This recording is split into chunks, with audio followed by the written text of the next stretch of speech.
Kim Chu, na maalam na bilang Secretary Kim, signing off.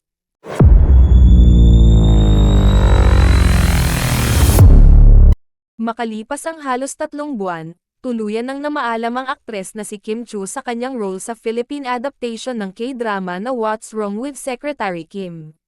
Magugunitang nag-umpisang ipalabas ang serye noong March 18 sa streaming app na Viu at natapos ang 40 episodes nito noong June 12.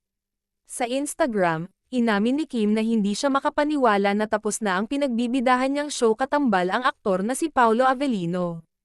Gayunpaman, marami raw siyang napulot na aral mula sa kanyang karakter.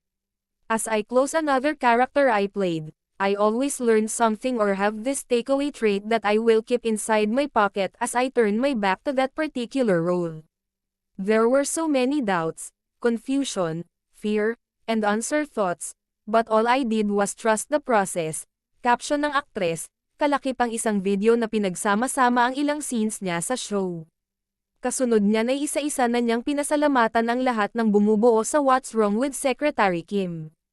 Wika niya, "Thank you to the captain of our ship, Direk at Svobodanes, for the patience and guidance throughout the series and to my leading man, at Pau Avellino, for accepting the role and having my back during those tough days." Kasama rin sa mga binanggit ng aktres ay ang Viu Philippines, Dreamscape Entertainment, ang buong staff and crew, at syempre ang ilan pang mga artista na nakatrabaho niya sa serye. Mensahe pa nga niya, "Grabe. Everyone brought their A-game sa set, like literally everyone.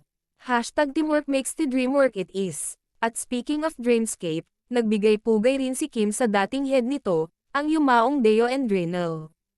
"Sir Deo, thank you po ng sobra-sobra. I know you are watching us from up above. I hope we made you proud. We miss you, and this project is for you," ani niya. Sa comment section, maraming fans ang tila nalungkot dahil natapos na ang sinusubaybayan nila kay Kim. Narito ang ilan sa mga nabasa namin. "Congrats Sec Kim. Definitely better than the original. I'm kind of sad, because now I am no longer feeling the excitement to wait for another episode. We will miss you Sec Kim. Nakakasad naman patapos na ang linlang, pati ba si Sec Kim tapos na, we miss you Kimi and Pau. Mamimiss namin ang WWWSK at si Sec Kim at BMC. Ang galing ninyong lahat. Congratulations Team WWWSK. Bukod kina Kim at Paulo, tampok rin sa Philippine adaptation series sina Janice de Belen, Romnick Sarmenta, Pepe Herrera, JC Alcantara, Jake Cuenca, Jillian Vicencia, Kai Cortez, Eve Flores, at marami pang iba.